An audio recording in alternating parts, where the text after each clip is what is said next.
Hola, ¿qué tal? Bienvenidos a una nueva edición de La City por Dentro en Mercado por Expertos. Hoy contamos con la visita de Santiago Manuquian, jefe de Research de Ecolatina. Hola, ¿cómo te va? Bienvenido y gracias por acompañarnos. Muchas gracias por la invitación. Gracias a vos. Placer. Es un placer para nosotros. Bueno, estamos empezando el año, prácticamente se terminó la parte festiva, la parte de descanso y relax, y ahora empieza el año de verdad. Hay que poner en valor todo lo que estamos en la actividad y qué es lo que va a pasar en un año tan complejo como tenemos en este momento, ¿no? Y para esto te preguntaría, ¿cuáles son las variables principales que tenemos que tener en cuenta en este año de elección y de problemas económicos, llamémoslo, o dificultades? Bueno, es cierto que el año comenzó, pero ya empezó a dar un poco de muestras de lo que puede llegar a pasar en los próximos meses, ¿no? Sabíamos que el verano iba a ser un verano complejo para la estrategia del gobierno, que tras la asunción de Massa en agosto, el gobierno claramente dio un giro pragmático en su política económica, dotando de mayor respaldo político a las decisiones de un equipo económico que, previo a eso, se veía con muchos problemas para poder instrumentar una política económica consistente en el tiempo. Había muchos cortocircuitos entre la política y la economía, una gran crisis política además de una económica. Entonces la crisis política estaba alimentando una crisis económica. Bueno, Massa asume e intenta ponerle paños fríos a eso, y hay un giro importante en la política económica del gobierno ahí, empezando a instrumentar un alza más sostenida en las tarifas de servicios públicos para reducir la cuenta de subsidios, una suba muy fuerte en las tasas de interés, e intentando de a poco ir reconstituyendo algunos pilares fundamentales del acuerdo que se instrumentó con el FMI. De forma tal que terminamos el año con una inflación descendiendo a unos escalones respecto a ese 7% que tuvimos en julio y agosto, tras la salida de Guzmán y con esta crisis de la deuda en pesos que tuvimos en ese momento, a un 5% en noviembre y diciembre. Que no estaba mal, o sea, el trabajo se estaba haciendo y se sentía una relativa recuperación. Correcto, había corrección. O por lo menos estaba administrándola bastante tranquilo. Correcto, digamos, eran de vuelta correcciones que el gobierno venía postergando en el tiempo, y cuando uno en macroeconomía posterga ciertas correcciones o ciertas decisiones, eso te pasa factura más tarde o más temprano.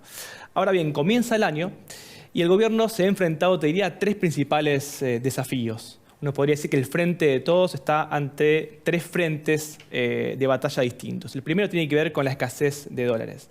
En un contexto donde el principal sector que te provee de dólares en la economía, que es el agro, está sufriendo una muy fuerte sequía, y a diferencia de los últimos 2 años, cuando los precios internacionales te permitieron compensar la caída en volúmenes que tuviste, bueno, este año no va a pasar eso, y ya se están haciendo estimaciones de que el valor de esas exportaciones del agro podrían caer cerca de 10.000 millones de dólares.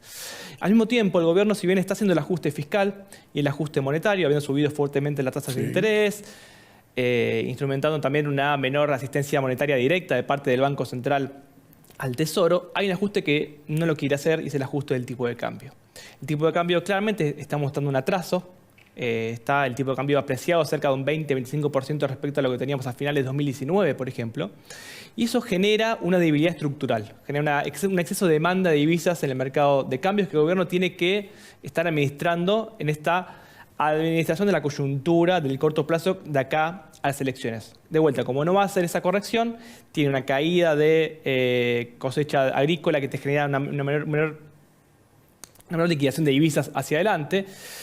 Y además, bueno, lo que estaba proyectado por delante lo fue liquidando anticipadamente y entonces, exactamente, además, por la situación general. Exactamente. Además, la sequía, lo que tenés es un sector que se ve alterado en sus incentivos para liquidar, porque está esperando una nueva edición del dólar soja hacia adelante y porque ya adelantó parte de lo que iba a liquidar. Entonces, la conjunción de la sequía y de estas alteraciones en los incentivos hace que la liquidación del agro en enero, ya en febrero también lo estamos viendo, en enero fue la peor a precios constantes de la historia, por lo menos desde 2003, que es cuando se mide. Y en febrero estamos viendo una caída no solo mensual, que suele ocurrir, sino interanual respecto a febrero del año pasado, de cerca del 75% en la liquidación del agro. Tal cual. Eso es fundamental, porque cuando uno ve quiénes son los principales sectores generadores de divisas en la economía, aparece el agro financiando a el resto de los sectores deficitarios, sumamente, digamos, concentrado en lo que es la industria y el comercio. Entonces, el frente de los dólares es muy complicado porque la estrategia del gobierno, al no corregir el tipo de cambio, es mantener este deslizamiento progresivo en el tiempo, pero se enfrenta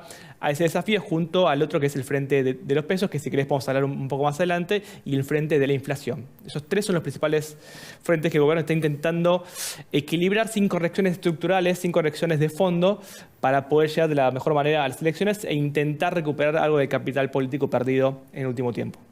Hablaste de inflación y nos trajiste unas placas que vamos a verlas. Y básicamente el tema de inflación con respecto a la canasta. Correcto. Cosa que nos está preocupando un poquito de que ojalá se pueda corregir esos desvíos. Podemos ver la primera placa que estamos viendo aquí.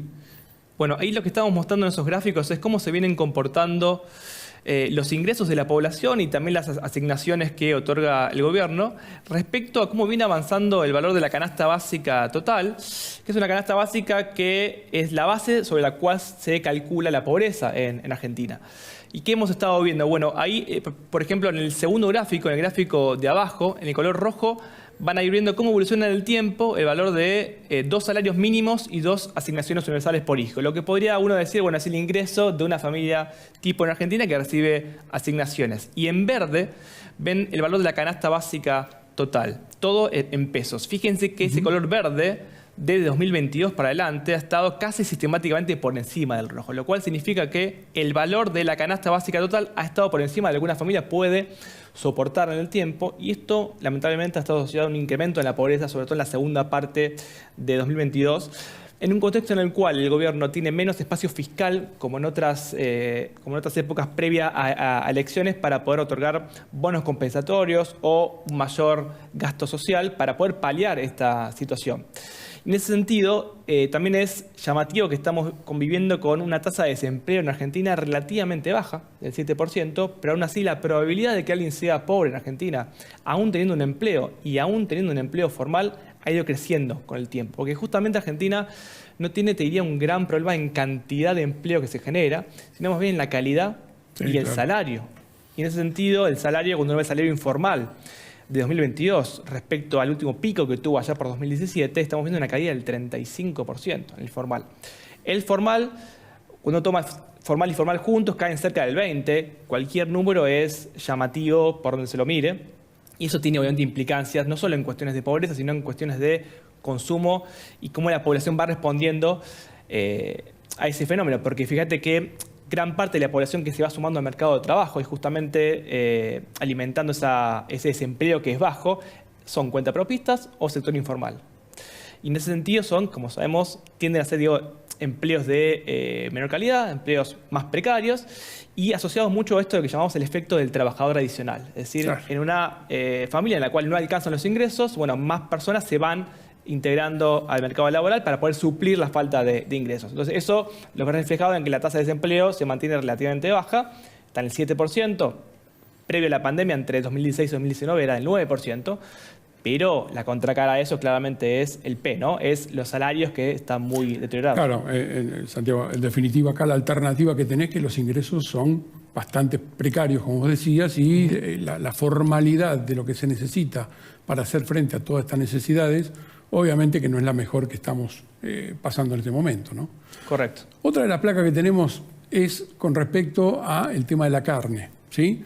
La carne vacuna medida en distintos lugares de provisión. Correcto. Ustedes saben que hace poco el gobierno anunció una política enmarcada dentro de lo que es precios justos, sí, para fijar ciertos precios de referencia de la carne vacuna, para mitigar un poco algo que estamos viendo, que es que se está revirtiendo algo que benefició al gobierno el año pasado, que es que el precio de la carne vacuna está empezando a subir muy por encima del promedio. El año pasado, en promedio, la carne vacuna subió 15% menos que la inflación, es decir, se abarató relativamente, pero ya en enero, la segunda quincena de enero, vimos un crecimiento en el precio primero mayorista de la hacienda en pie, de cerca del 40% en las últimas 5 semanas ahora, Y eso de a poco se está trasladando al consumidor. Vimos que en nuestra medición del IPC GBA Ecolatina vimos una carne vacuna subiendo cerca del 20% en la primera quincena del mes. Y eso obviamente preocupa al gobierno porque es un precio, así como el de frutas y verduras, bastante difícil de controlar por el grado de informalidad que existe en el sector, por cuestiones que tienen que ver con el impacto del clima o impactos estacionales en el sector y por el grado de atomización de los productores a lo largo y ancho del país. Entonces el gobierno intenta fijar unos precios de referencia para la carne vacuna, que es una piedra angular del consumo, de la dieta de los argentinos. Si bien muestra una tendencia decreciente en las últimas décadas, sigue siendo muy, muy importante. Y tenemos en cuenta que por cada 10% que sube la carne vacuna al consumidor, el IPC aumenta 0,5%. Entonces al gobierno le preocupa también ese punto. Pero nosotros estábamos haciendo un poco un análisis de si podía tener efectividad esta nueva política. Y nosotros marcábamos dos cuestiones. El gobierno promete que va a proveer 15.000 toneladas mensuales de carne vacuna a esos precios promocionados, que son en cerca de un 10% más bajo el precio que... De algunos cortes. De algunos cortes, ¿no? De esos 7 cortes populares, ¿no? Pero el consumo interno mensual en Argentina de carne vacuna es de cerca de 180.000 toneladas mensuales. Entonces parece ser un número bajo. Pero el segundo punto que tiene que ver con el gráfico que trajimos acá a colación es que la mayor parte del consumo, como sabemos en Argentina, de carne vacuna no ocurre en supermercados e hipermercados. La política del gobierno apunta a estos precios que estén en supermercados y hipermercados, pero también en carnicerías. El problema es que, de vuelta, el grado de informalidad en carnicerías es tal en Argentina que creemos que el gobierno va a encontrar ciertas trabas para poder instrumentar esos beneficios, porque tenemos en cuenta que no es solo que uno pueda encontrar esos precios, sino que hace descuentos con tarjeta de crédito y débito fomentados por Banco Nación. Y existen diferencias, y esto lo vemos en este gráfico, respecto a cómo consume la población según su nivel de ingreso, ¿no? Fíjense que cuando uno divide a la población por decil de ingreso, el número 1 significaría el 10% más pobre de la población en Argentina. Fíjense que el peso de los autoservicios y de las carnicerías es bastante superior al 10% más rico de la población, ¿no? Ahí tenemos casi un 80% del consumo que se hace de carne vacuna en Argentina. De los más pobres se hace en carnicerías y autoservicios, mientras que en la otra punta toman mucho más preponderancia los supermercados e hipermercados. Entonces, hay una limitación que tiene el gobierno ahí para que tenga efectividad esta política, ¿no? en estos puntos de venta que de vuelta muestran un gran nivel de informalidad y difícil de poder instrumentar descuentos cuando no hay postnet o cuando... Cuando no hay mercado electrónico como para poder hacer entonces, los pagos. Hay dificultades en ese sentido. Seguro. El tema adicionalmente que vos tenés en esta alternativa es el campo. ¿Va a recibir alguna ayuda con respecto a estas alternativas de exportación y todo lo demás? En enero cayó, por lo que estábamos viendo, un 11,3% de las exportaciones argentinas. Y esto provocado por la situación global. Y en la contraposición de todo esto está en razón de lo que sucede con la parte de las importaciones, ¿no? Que también en algún momento del último trimestre del año 22 existía casi un 83% de importadores que tenían algún problema como para poder apoyarse en el ingreso de mercadería o insumos que estaban necesitando para producir. Estas variantes se hacen bastante más notoria por esta razón. En el tema de la carne, como vos lo hacías mención, la alternativa de la sequía que hubo y la necesidad de vender ganado, o sea, de desprenderse ganado porque no había pastos para pastar, eso complicó ese volumen de mercadería o de ganado en pie que se volcó al consumo, hizo bajar o mantener el precio a un nivel bajo. Y esto, con el tiempo y con la alternativa del ingreso de este año, se elevó, obviamente, y acá encontrás la característica de lo que está pasando, ¿no? Correcto, hay ciertos procesos biológicos que uno no puede intervenir en el corto plazo para poder modificarlos y son políticas de largo plazo que los gobiernos tienen que implementar y te diría traspasando un mismo ciclo político. Si no, estamos siempre corriendo detrás de los problemas e intentamos atacar la causa, la consecuencia, y no las causas que generan esos. Entonces, en el corto plazo, de vuelta, el principal generador de divisas en el país tiene una fuerte merma y eso, como te genera, digamos, de vuelta, junto con un tipo de cambio atrasado que te genera un exceso de demanda de divisas, bueno, tenés una complicación en la cual tenés dos maneras de solucionarlo. por un lado, o incentivás que se liquide una mayor cantidad en los momentos en los cuales lo precisás, por ejemplo, para cumplir con las metas con el FMI. Ahora se viene la primera revisión del año en marzo. El sector se puede ver beneficiado justamente por eso, y entonces lo anticipa y no te liquida antes y está esperando. O, por otro lado, seguir restringiendo, obviamente, las importaciones, como estamos viendo, que te terminan, digamos, impactando, por un lado, en la actividad económica, limitan la expansión potencial del mercado interno, porque tenés un menor aprovisionamiento de insumos y bienes finales, y por otro lado también la inflación. Te genera una menor oferta en el mercado interno y eso te presiona un poco sobre los precios.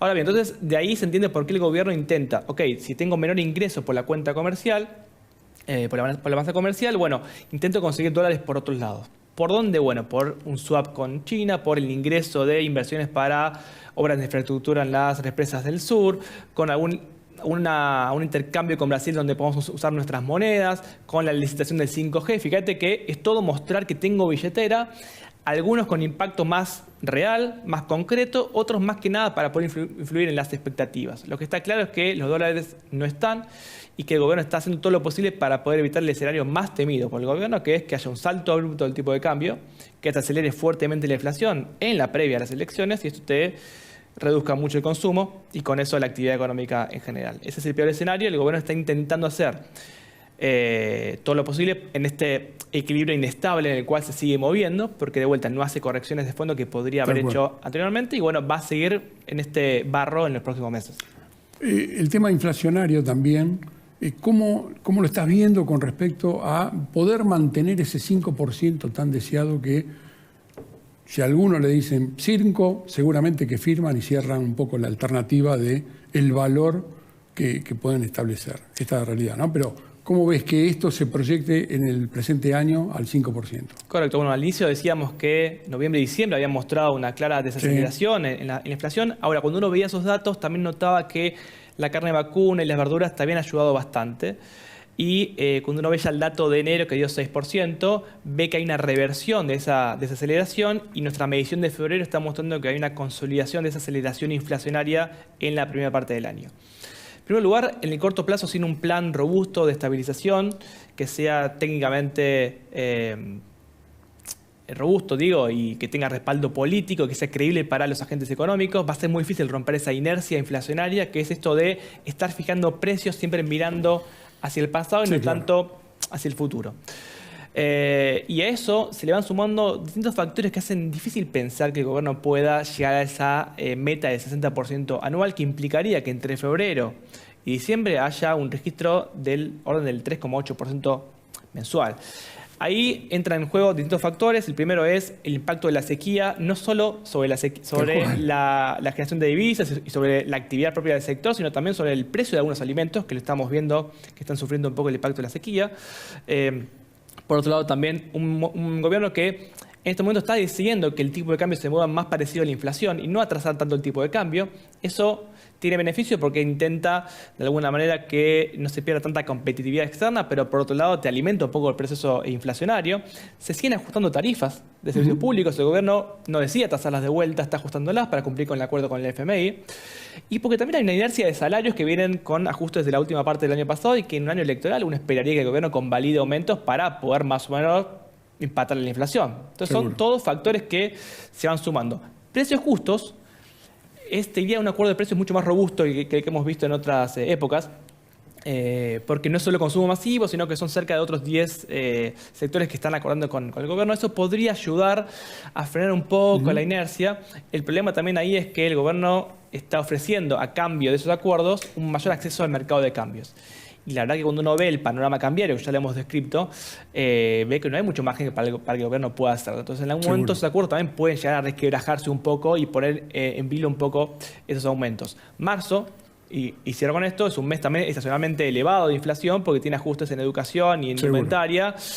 Hay un riesgo ahí también, por eso el gobierno ha intentado cerrar con esos sectores acuerdos, pero bueno, digo, de vuelta. Todo esto está recién empezando a acomodarse lo que es los arreglos económicos, paritarios y demás en lo que resta de este próximo mes, seguramente. Nos estamos yendo. Te hago una sola pregunta. ¿Cómo ves el dólar a fines de diciembre de este año? ¿Hiciste una proyección? El dólar oficial. Sí, claro. Nosotros estamos viendo para el dólar oficial que el gobierno, el plan A del gobierno, como dije antes, es no acompañar un salto del tipo de cambio. El plan B también, el plan C también. Creemos que va a ser un tipo de cambio oficial que va a seguir muy parecido a la inflación, que no va a intentar ir por encima de la inflación, pero tampoco por debajo. Va a intentar pegarle para no convalidar una competitividad cambiaria deteriorándose aún más. Pero que es posible que cerca de las elecciones intenten moderar un poco ese movimiento. Ahora bien, de vuelta. Ahora, cuando vos hablas de inflación vas a llegar al 100% o al 80%. Por eso mismo. Entonces, el tipo de cambio es una herramienta que va a estar alimentando esa propia dinámica, pero a la vez el gobierno creo que va a intentar eso porque no hay margen para trazar el tipo de cambio por el nivel de reservas que tenés. Entonces, el gobierno sabe eso. Seguro. Santiago, te agradezco mucho haber estado con nosotros y seguramente te vamos a estar volviendo a molestar para que estés y sigamos aclarándole temas económicos a la audiencia. Un placer, un gusto. Gracias por la invitación. Gracias por haber venido. Placer. A todos ustedes, los esperamos la próxima, acá en la City por Dentro, en Mercado por Expertos. Chao, gracias.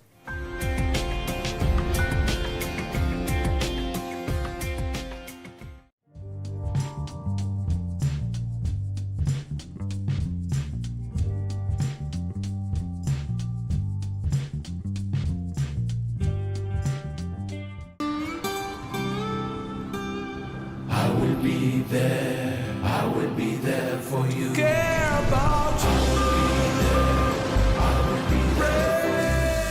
En Sancor Seguros estamos junto a vos en todo momento, acompañándote. Sancor Seguros, estamos.